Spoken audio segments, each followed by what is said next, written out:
സ്വാതന്ത്ര്യാനന്തര ഇന്ത്യ ഈ ഭാഗത്തിന് നോക്കാനുള്ളത് വിദ്യാഭ്യാസത്തെക്കുറിച്ചാണ്. ഇന്ത്യയുടെ ഭാവി നിർണ്ണയിക്കപ്പെടുന്നത് ഇന്ത്യയുടെ ക്ലാസ് മുറികളിലാണ്. ഡോക്ടർ DS കോത്താരിയുടെ വാക്കുകളാണ്. ഇന്ത്യയുടെ ഭാവി നിർണ്ണയിക്കപ്പെടുന്നത് ഇന്ത്യയുടെ ക്ലാസ് മുറികളിലാണ്. Doctor DS Kothari. രാഷ്ട്ര പുരോഗതിയിൽ വിദ്യാഭ്യാസത്തിനുള്ള പ്രാധാന്യം തിരിച്ചറിഞ്ഞ ദേശീയ നേതാക്കൾ സ്വാതന്ത്ര്യാനന്തരം തദ്ദേശീയമായ വിദ്യാഭ്യാസ നയം വളർത്തിയെടുക്കാൻ ശ്രമിച്ചു. ഇന്ത്യൻ വിദ്യാഭ്യാസത്തെക്കുറിച്ച് പഠിക്കുന്നതിനും ശുപാർശകൾ സമർപ്പിക്കുന്നതിനുമായി ഗവൺമെൻറ് പല ഘട്ടങ്ങളിലായി വിവിധ കമ്മീഷനുകളെ നിയമിച്ചു. താഴെ നൽകിയിട്ടുള്ള പട്ടികയിൽ നിന്ന് അവയെക്കുറിച്ച് മനസ്സിലാക്കാം. വളരെ പ്രധാനപ്പെട്ടാണ്, ഒരുപാട് പ്രാവശ്യം ചോദിക്കുന്ന ചോദ്യങ്ങളാണ് കമ്മീഷനുകൾ, ലക്ഷ്യങ്ങൾ, ശുപാർശകൾ. ആദ്യത്തെ doctor Radhakrishnan commission 1948 doctor Radhakrishnan commission. സർവകലാശാല വിദ്യാഭ്യാസത്തെക്കുറിച്ച് പഠനം. സർവകലാശാല വിദ്യാഭ്യാസത്തെക്കുറിച്ചുള്ള പഠനം ഡോക്ടർ രാധാകൃഷ്ണൻ കമ്മീഷൻ. അതിൻ്റെ ശുപാർശകൾ ഇതെല്ലാമായിരുന്നു: തൊഴിലധിഷ്ഠിത വിദ്യാഭ്യാസ സ്ഥാപനങ്ങൾ തുടങ്ങുക, സ്ത്രീ വിദ്യാഭ്യാസത്തിന് പ്രാധാന്യം നൽകണം, യൂണിവേഴ്സിറ്റി ഗ്രാൻഡ് കമ്മീഷൻ അഥവാ UGC രൂപീകരിക്കണം. യൂണിവേഴ്സിറ്റി ഗ്രാൻഡ് കമ്മീഷൻ രൂപീകരിക്കണം എന്ന ശുപാർശ മുന്നോട്ട് വെച്ചത് ഡോക്ടർ രാധാകൃഷ്ണൻ കമ്മീഷനാണ്. ഡോക്ടർ രാധാകൃഷ്ണൻ കമ്മീഷൻ 1948 സർവകലാശാല വിദ്യാഭ്യാസത്തെക്കുറിച്ചുള്ള പഠനം. ശുപാർശകൾ: തൊഴിലധിഷ്ഠിത വിദ്യാഭ്യാസ സ്ഥാപനങ്ങൾ തുടങ്ങുക, സ്ത്രീ വിദ്യാഭ്യാസത്തിന് പ്രാധാന്യം നൽകണം, യൂണിവേഴ്സിറ്റി ഗ്രാൻഡ് കമ്മീഷൻ UGC രൂപീകരിക്കണം. അടുത്ത doctor Lakshmanaswami Mudaliar commission 1952 secondary വിദ്യാഭ്യാസ മേഖലയെക്കുറിച്ചുള്ള പഠനം. ഇവിടെ സർവകലാശാലയായിരുന്നു, ഇവിടെ സെക്കൻഡറി വിദ്യാഭ്യാസ മേഖല. ശുപാർശകൾ ഇതാണ്: ത്രിഭാഷാ പദ്ധതി നടപ്പിലാക്കണം, സെക്കൻഡറി തലത്തിൽ വിദ്യാഭ്യാസ കമ്മീഷൻ രൂപീകരിക്കണം, വിവിധ ഉദ്ദേശ സ്കൂളുകൾ സ്ഥാപിക്കണം, അധ്യാപക പരിശീലന സമിതി രൂപീകരിക്കണം. Doctor Lakshmanaswami Mudaliar commission 1952 secondary വിദ്യാഭ്യാസ മേഖലയെക്കുറിച്ചുള്ള പഠനം. ത്രിഭാഷാ പദ്ധതി നടപ്പിലാക്കണം, സെക്കൻഡറി തലത്തിൽ വിദ്യാഭ്യാസ കമ്മീഷൻ രൂപീകരിക്കണം, വിവിധ ഉദ്ദേശ സ്കൂളുകൾ സ്ഥാപിക്കണം, അധ്യാപക പരിശീലന സമിതി രൂപീകരിക്കണം. അടുത്ത് ഡോക്ടർ DS കോത്താരി കമ്മീഷൻ 1900 വിദ്യാഭ്യാസത്തിൻ്റെ ദേശീയ മാതൃകയെ പറ്റിയുള്ള നിർദ്ദേശം. 10+2+3 മാതൃകയിൽ വിദ്യാഭ്യാസം നടപ്പിലാക്കണം, സെക്കൻഡറി തലത്തിൽ തൊഴിലധിഷ്ഠിത വിദ്യാഭ്യാസം നടപ്പിലാക്കണം, മൂല്യ വിദ്യാഭ്യാസത്തിന് ഊന്നൽ നൽകണം. അപ്പോൾ 10+2+3 മാതൃകയിൽ വിദ്യാഭ്യാസം നടപ്പിലാക്കണം എന്ന ശുപാർശ നൽകിയത് ഡോക്ടർ DS കോത്താരി കമ്മീഷനാണ്. സെക്കൻഡറി തലത്തിൽ തൊഴിലധിഷ്ഠിത വിദ്യാഭ്യാസം നടപ്പിലാക്കണം, മൂല്യ വിദ്യാഭ്യാസത്തിന് ഊന്നൽ നൽകണം.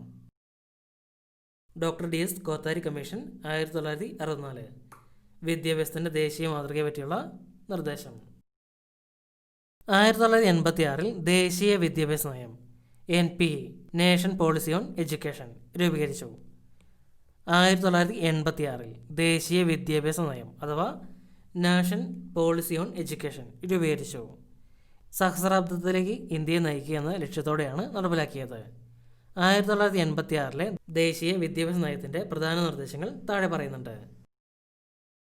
അപ്പോൾ പുതിയ സഹസ്രാബ്ദത്തിലേക്ക് ഇന്ത്യയെ നയിക്കുക എന്ന ലക്ഷ്യത്തോടെ നടപ്പിലാക്കിയതാണ് ദേശീയ വിദ്യാഭ്യാസ നയം അഥവാ നേഷൻ പോളിസി ഓൺ എഡ്യൂക്കേഷൻ 1986. ഇനി പ്രധാന നിർദ്ദേശങ്ങൾ നോക്കാം.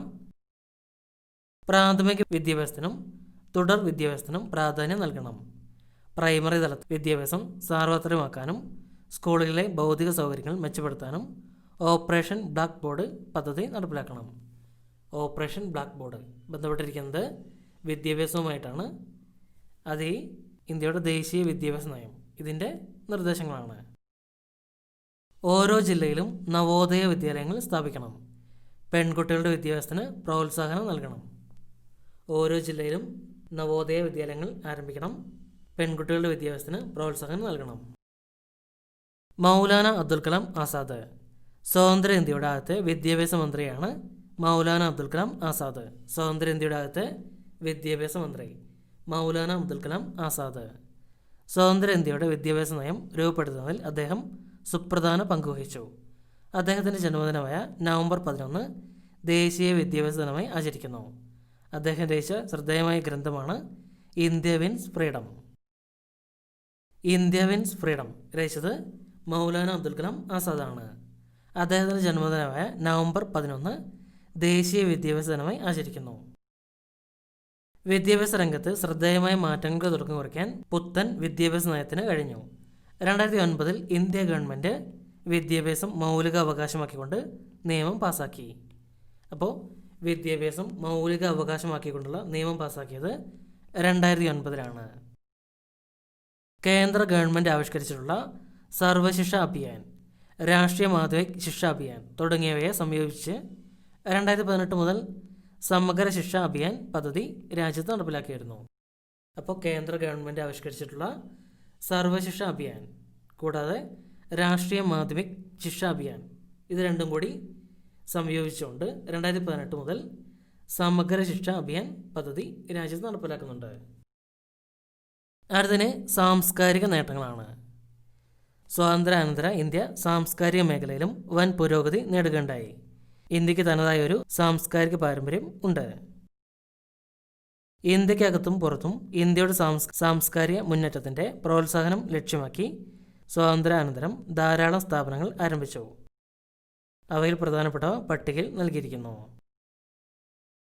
അതിനു മുമ്പ് സാംസ്കാരിക വിനിമയം അധ്യാപകർക്കായി വിദ്യാഭ്യാസത്തെ സംസ്കാരവുമായി ബന്ധിപ്പിക്കുക എന്ന ലക്ഷ്യത്തോടെ കേന്ദ്ര സാംസ്കാരിക വകുപ്പ് 1979 രൂപീകരിച്ച സ്ഥാപനമാണ് centre for cultural resource and training. ന്യൂഡൽഹിയാണ് ആസ്ഥാനം. അധ്യാപകർക്കും കുട്ടികൾക്കുമായി സാംസ്കാരിക വിനിമയത്തിനുള്ള വിവിധ പരിപാടികൾ സംഘടിപ്പിക്കുക എന്നാണ് ഇതിൻ്റെ ലക്ഷ്യം. Centre for cultural resource and training 1979 രൂപീകരിച്ചത്. ന്യൂഡൽഹിയാണ് ആസ്ഥാനം. ഇതിൻ്റെ ലക്ഷ്യമാണ് വിദ്യാഭ്യാസത്തെ സംസ്കാരവുമായി ബന്ധിപ്പിക്കുക. ഇനി പ്രധാനപ്പെട്ട ഭാഗം സ്ഥാപനം, പ്രവർത്തനങ്ങൾ, ആസ്ഥാനം. ആദ്യം Sangeet Natak Akademi. The national academy of dance, drama and music എന്നാണ് ഇത് മുൻപ് അറിയപ്പെട്ടിരുന്നത്. സംഗീതത്തിൻ്റെയും നാടകത്തിൻ്റെയും പ്രോത്സാഹനമാണ് ലക്ഷ്യം. ന്യൂഡൽഹിയാണ് ആസ്ഥാനം. Sangeet Natak Akademi. The national academy of dance, drama and music എന്നാണ് ഇത് മുൻപ് അറിയപ്പെട്ടിരുന്നത്. സംഗീതത്തിൻ്റെയും നാടകത്തിൻ്റെയും പ്രോത്സാഹനമാണ് ലക്ഷ്യം. ന്യൂഡൽഹിയാണ് ആസ്ഥാനം. ലളിതകലാ അക്കാദമി. ഇന്ത്യക്കകത്തും പുറത്തും ഇന്ത്യൻ കലകളുടെ പ്രചാരണമാണ് ലക്ഷ്യം. ന്യൂഡൽഹിയാണ് ആസ്ഥാനം. ഇത് ഈ അടുത്ത് ചോദിച്ചൊരു ചോദ്യമാണ്. ഇന്ത്യക്കകത്തും പുറത്തും ഇന്ത്യൻ കലകളുടെ പ്രചരണം ലക്ഷ്യമായ സംഘടന ലളിതകലാ അക്കാദമി. സാഹിത്യ അക്കാദമി. ഇന്ത്യൻ ഭാഷാ സാഹിത്യത്തിൻ്റെ ഉന്നമനമാണ് ലക്ഷ്യം. ന്യൂഡൽഹിയാണ് ആസ്ഥാനം. സാഹിത്യ അക്കാദമി ഇന്ത്യൻ ഭാഷാ സാഹിത്യത്തിൻ്റെ ഉന്നമനമാണ് ലക്ഷ്യം. National school of drama. സംഗീത നാടക അക്കാദമിയുടെ കീഴിൽ സ്ഥാപിതമായി. സ്കൂൾ ഓഫ് ഡ്രാമ എല്ലാ വർഷവും നാടകമേള നടത്തുന്നു. ന്യൂഡൽഹിയാണ് ആസ്ഥാനം. National book trust of India. കുറഞ്ഞ ചെലവിൽ പുസ്തകങ്ങൾ പ്രസിദ്ധീകരിക്കുക, വായന വളർത്തുക, ഇന്ത്യൻ പുസ്തകങ്ങൾ സ്വദേശത്തും വിദേശത്തും പ്രോത്സാഹിപ്പിക്കുക. ന്യൂഡൽഹിയാണ് ആസ്ഥാനം. ഇനി അടുത്ത പ്രധാനപ്പെട്ട ഒരു ഭാഗമാണ് വിദേശ നയം. ലോകത്തെ എല്ലാ ജനവിഭാഗത്തിൻ്റെയും സൗഖ്യവും സ്വാതന്ത്ര്യവും ഉറപ്പുവരുത്തുന്ന വലിയ ദൗത്യം ഏറ്റെടുത്തുകൊണ്ട് എല്ലാവരുമായും സൗഹൃദപരമായ സഹകരണമാണ് നമ്മുടെ ലക്ഷ്യം.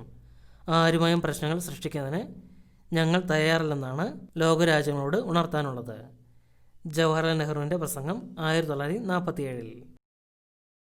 വിദേശ രാജ്യങ്ങളോടുള്ള ഇന്ത്യയുടെ സമീപനം വ്യക്തമാക്കുന്നതാണ് നെഹ്റുവിൻ്റെ ഈ വാക്കുകൾ. സ്വാതന്ത്ര്യ സമര കാലഘട്ടത്തിൽ ഇന്ത്യൻ നാഷണൽ കോൺഗ്രസ് രൂപപ്പെടുത്തിയ വിദേശ നയമാണ് സ്വാതന്ത്ര്യാനന്തര ഇന്ത്യ സ്വീകരിച്ചത്. ഇന്ത്യൻ വിദേശ നയത്തിൻ്റെ ശില്പി ജവഹർലാൽ നെഹ്റുവാണ്. ഇന്ത്യൻ വിദേശ നയത്തിൻ്റെ മുഖ്യ ശില്പി ജവഹർലാൽ നെഹ്റുവാണ്. ഇന്ത്യയുടെ വിദേശ നയത്തിൻ്റെ പ്രധാന തത്വങ്ങളാണ് ചുവടെ തന്നിട്ടുള്ളത്. സാമ്രാജ്യത്തോടും കൊളോണിയൽ വ്യവസ്ഥയോടുമുള്ള എതിർപ്പ്, വംശീയവാദത്തോടുള്ള വിദ്വേഷം, ഐക്യരാഷ്ട്രസഭയിലുള്ള വിശ്വാസം, സമാധാനപരമായ സൗഹാർദ്ദത്വം, പഞ്ചശീല തത്വങ്ങൾ, വിദേശ സഹായത്തിൻ്റെ ആവശ്യകതയിലുള്ള ഊന്നൽ, ചേരിചേരായ്മ.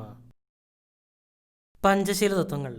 1954 ചൈനയുമായി അതിർത്തി തർക്കം ഉണ്ടായപ്പോൾ ഇന്ത്യ ചൈനയുമായി ഒപ്പിട്ട കരാറാണ് പഞ്ചശീല തത്വങ്ങൾ. 1954 ജവഹർലാൽ നെഹ്റുവും ചൈനീസ് പ്രധാനമന്ത്രി ചൗ വൻ ലായുമാണ് സംയുക്ത പ്രസ്താവനയിൽ ഒപ്പുവെച്ചത്. ഇതും ചോദിക്കുന്ന ചോദ്യമാണ്. ജവഹർലാൽ നെഹ്റുവും ചൈനീസ് പ്രധാനമന്ത്രി ചൗ വൻ ലായുമാണ് സംയുക്ത പ്രസ്താവനയിൽ ഒപ്പുവെച്ചത്. ചൈനയുമായി ഒപ്പിട്ട കരാറാണ് പഞ്ചശീലമെങ്കിലും എല്ലാ രാജ്യങ്ങളോടുള്ള ഇന്ത്യയുടെ സമീപനം അതുതന്നെയായിരുന്നു. അവ താഴെ പറയുന്നു. രാജ്യത്തിൻ്റെ അതിർത്തിയും പരമാധികാരവും പരസ്പരം അംഗീകരിക്കുക, പരസ്പരം ആക്രമിക്കാതിരിക്കുക, ആഭ്യന്തര കാര്യങ്ങളിൽ പരസ്പരം ഇടപെടാതിരിക്കുക, സമത്വവും പരസ്പര സഹായവും പുലർത്തുക, സമാധാനപരമായ സൗഹാർദ്ദം പാലിക്കുക. ചേരിചേര പ്രസ്ഥാനത്തിൻ്റെ രൂപീകരണത്തിന് നേതൃത്വം കൊടുത്തതിൽ ഒരാൾ ഇന്ത്യൻ പ്രധാനമന്ത്രി ജവഹർലാൽ നെഹ്റു ആയിരുന്നു.